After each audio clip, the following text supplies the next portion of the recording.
In this section, we're going to take a look at another methodological tool.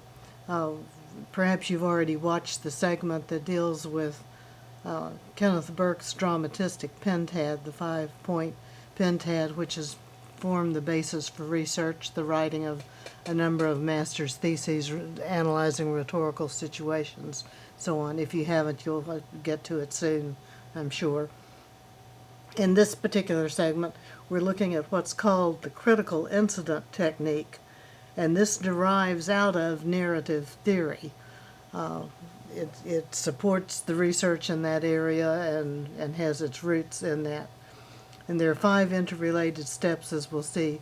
But the critical incident technique, and this is based on the writings of Flanagan in 1954, it's used to collect and analyze stories and narratives, and it's shown great reliability and validity across different situations. And this is important.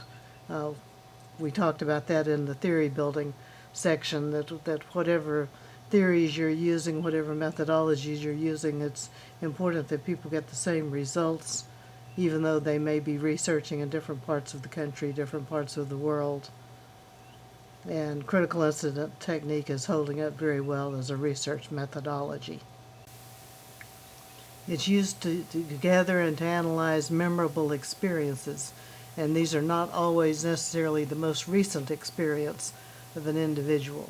It may, if you're studying family situations, it may be a critical incident from childhood. It may be something that happened during the teen years. It may not be the most recent event, even in a particular age span. The important thing is that it's a critical incident, that it's a significant incident, not necessarily the time in which it occurred.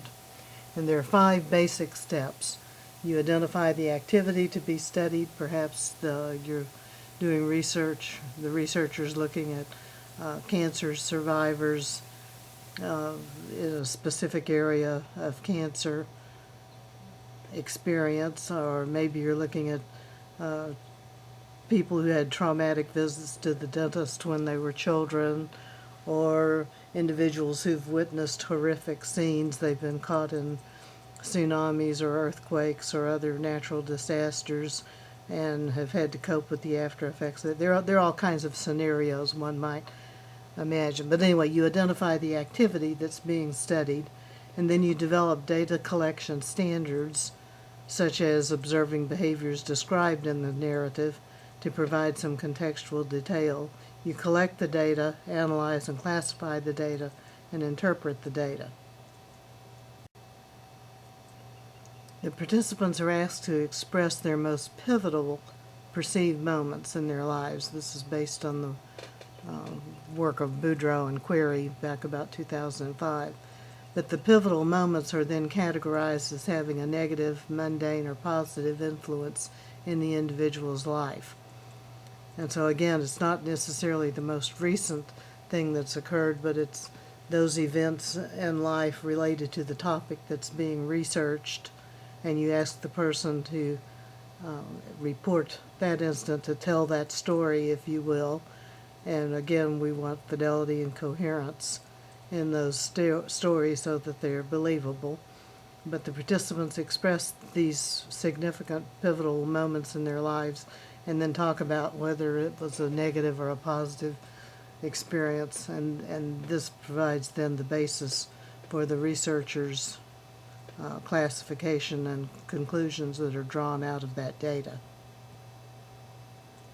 It includes open-ended questions in the interviewing process, and when you use open-ended questions like this, then you can elicit both rich detail and depth of personal experience from the participants.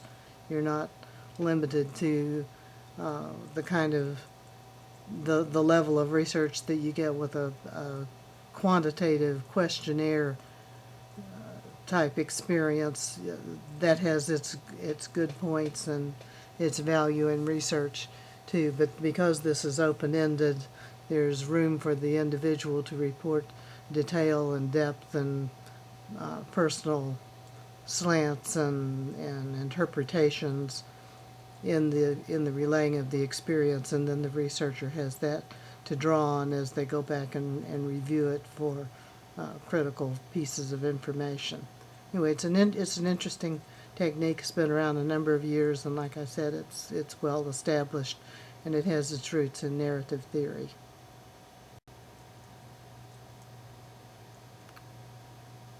It's reliable, it's valid in generating a comprehensive and detailed description of a content domain. It's grounded in the narrative paradigm. It allows the researchers to test the relational health communication model, and we'll see that near the end of the semester if I can figure out how to get it on a slide. But if you don't see that model in this class, you will if you are a health communication major, because it's one of the crucial models that is used to guide research in the health comm area. And this critical incident technique, grounded in narrative paradigm, all feeds into that and supports the model and provides some really important insights about the healthcare environment.